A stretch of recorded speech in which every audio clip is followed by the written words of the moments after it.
बिस्मिल्लाहिर्रहमानिर्रहीम। शुरू करता हूँ अल्लाह के पाक नाम से जो बड़ा मेहरबान नहायत रहने वाला है। देखती आंखों और सुनते कानों का अस्सलाम वालेकुम। बहनों, भाइयों, दोस्तों और बुजुर्गों, आज की इस इस्लामी वीडियो में हम शाह तकेश और सुल्तान तुगलक के दरमियान होने वाली जंग बंदी को पेश करते हुए इस मुआहदे की मरक़ात और मज़म्मरात पर रोशनी डाल रहे हैं कि जंग को बयान करने का क्या है। एक अहम तनाज़ा जिस रेल मजीद बना हमने इस हगामा के दौर के दौरान मुख्तलिफ दौरों के दरमियान ताल्लुकात की वज़ाहत की। मुकम्मल वीडियो को देखें, हमारे साथ इन तारीखी वाक़यात की पेचीदगियों को जानें। तो दोस्तों, सुल्तान तुगलक ने शाह तकेश के साथ मुज़ाकरात का आगाज़ किया और आखिरकार ख्वारिज़्म का जागीर बनने पर रजामंद हो गया। इसकी बेटी शाह के बेटे यूनुस खां की शादी हुई। इसके बदले में शाह तकेश ने रे को अपने कब्जे में रखा, अपने नए हासिल किए गए इलाके को घेरे में ले लिया, टैक्स जमा किया और फिर तमख्श को तख्त नशीन किया। गवर्नर और अपने भाई सुल्तान शाह की बगावत को रोकने के लिए घर वापस आया। तुगलक को अब यज़्द के अतेबेग लगरेन इब्ने वर्द या फारस के सगलोरी हुक्मरान देगल बिन जंगी से मुज़ाकरात करने का मौका मिला था। दोनों ही सल्जूकियों के बराए नाम दफादार थे, लेकिन अपने मुश्तरका दुश्मन के खिलाफ मुत्तहद होने के लिए कोई इक़्तिदाम नहीं किया गया था।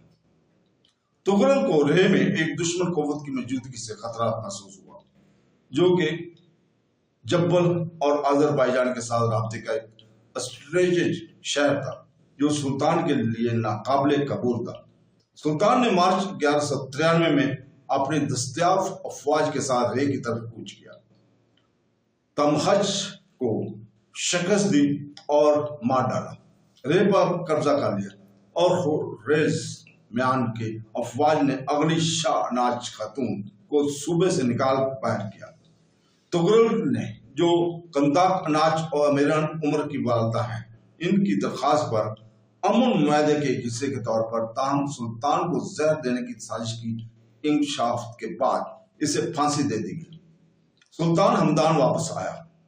कतलोक अनाज जंजान भाग गया, जहां से इसने शाह तकेश को पैगामात भेजे और खलीफा अल नसीर ने भी शाह से तुगलक के खिलाफ हरकत करने को कहा।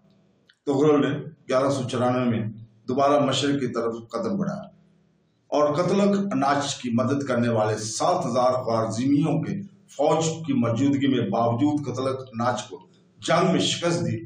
कतलक अनाज और दिगर बच जाने वाले मशरिक की तरफ चले गए और समयान में शाह तकेश की क़यादत में ख़ुरज़मिया की अहम फौज के साथ शामिल हो गए। तो दोस्तों, सुल्तान तुगलक ने रे की तरफ कूच किया और जाते हुए इसे बुजुर्ग हाजी की तरफ से ख्वारिज़्म शाह तकेश शहाबुद्दीन मसूद को एक खत मसूल हुआ, जिसमें सुल्तान को मशवरा दिया गया था कि वो सावा की तरफ जुनूब की तरफ कूच करे, रे को ख्वारिज़्म की तरफ लौटे और रे को वापस जाने की इजाजत दे।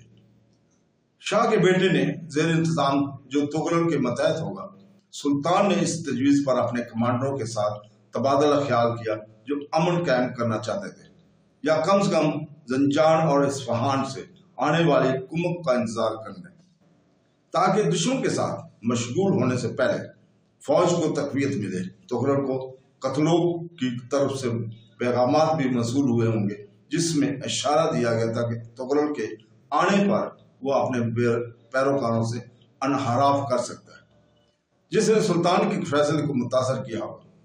सुल्तान ने अपने पैरोकारों के मशवरे को नजरअंदाज किया और रे की तरफ कूच किया।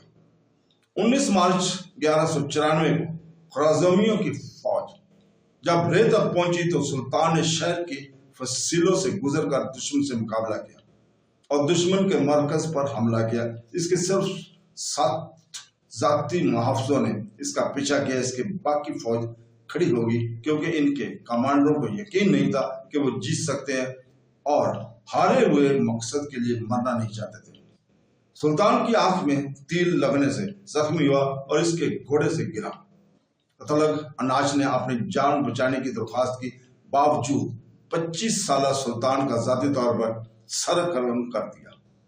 شاہ علاؤدین تخش نے تغرل کا سار خلیفہ الناصر کے پاس بھیجا، جس نے اسے اپنے محل کے سامنے نوبی گیٹ پر دکھایا، جبکہ اس کی لاش رے میں لٹکا دی گئی۔ سلطنت جو اس کے نام اور آباء و اجداد تغرل نے قائم کی تھی، اس کی موت کے ساتھ ہی ختم ہو گئی۔ عراق کے سلجوق سلطنات اور عظیم سلجوق سلطان کے القاب اور ڈومینز ناپید ہو گئے۔ اس کی سلطنت خراسانیہ سلطنت کا حصہ بڑھ گئی۔ تغرل کی عمر 7 سال تھی جب وہ تخت پر آئے، اور قزل ارسلان کے سخت سلوک سے ناراض ہو کر اس نے 19 سال کی عمر میں الدغوس کی بیڑیوں کو توڑنے اور سلطان محمد دوم ابن محمود کے بعد پہلا سلجوقی حکمران بننے کا پہلا موقع حاصل کیا۔ اپنے ڈومین میں براہ راست حکمرانی کرنے کی کوشش کی۔ اس کے وسائل ان امیروں کے تک محدود تھے جو اس کے ساتھ آئے تھے۔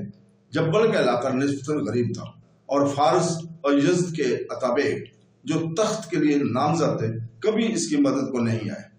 سلطان کو سخت مشکلات کا سامنا کرنا پڑا، کیونکہ وہ لفظی طور پر دشمنوں میں گھرا ہوا تھا، اور غیاث الدین مسعود کی موت کے بعد سے اتابع ایک مضبوط سلطان کا ساتھ دینے کے لیے تیار نہیں تھے، جس نے اپنی مرضی سے سلطان کے مضبوط اور مجذوب کر دیا تھا۔ نوجوان سلطان کو اس ناممکن چیلنج سے نمٹنے کے لیے غیر معمولی فوجی اور سفارتی مہارات کی ضرورت تھی، لیکن اس کے بارے میں رائے منقسم ہے، جبکہ کچھ لوگ اس ایک جنگجو اپنے عظیم آباء و اجداد کی روح کے حامل ناممکن مشکلات کے خلاف جدوجہد کرتے والے کے طور پر مانتے ہیں۔ دوسروں نے اسے چڑچڑا پڑ، بزدل، مغرور اور خونخوار کے طور پر بھی پیش کیا ہے۔ اس کو اب صابدیدی رویے نے 1190 میں اس کے اتحادیوں کو چھوڑ دیا اور قید کر دیا، اور اس کے متحد امیر نور الدین کرا اور اس کے ساتھی امیروں کو بے توقیری جو چاہتے تھے کہ سلطان یا تو صلح کر لے یا قوم کا انتظار کرے، اس کی موت کا باعث بنا۔ ان کی بیویوں میں سے ایک عزیز الدین حسن کچائی کی بہن تھی، جو اس وقت کی طاقتور امیروں میں سے ایک تھی۔ ان کی شادی 1188 میں ہوئی۔ دوسری بیوی ناچ خاتون تھی، وہ رے کے گورنر امیر انچ سونفر کی بیٹی تھی۔ وہ قزل ارسلان کی بیوہ اور اس سے پہلے محمد جہاں پہلوان کی بیوہ تھی۔ وہ ستمبر اکتوبر 1192 میں انتقال کر گئے۔ تغرل اور کم سے کم 2 بیٹے اور 2 بیٹیاں ملک برقیار اور اس کے بھائی الپ ارسلان کو گرگنچ میں یرغمال بنا کر لے جایا گیا، اور انہیں منگولوں کے ہاتھوں گرنے سے روکنے کے لیے 1220 میں شاہ علاؤدین محمد ثانی کی والدہ ترکین خاتون کے حکم اور پھانسی دے دی گئی۔ اس کی ایک بیٹی نے خوارزمیہ سلطنت کے شاہ علاؤدین تیکیش کے بیٹے یونس خان سے شادی کی۔ ایک اور بیٹی شمس ملکہ خاتون کی پہلی شادی محمد جہاں پہلوان کے سب سے چھوٹے بیٹے اور آذربائیجان کے مستقبل کے اتابع سے ہوئی تھی۔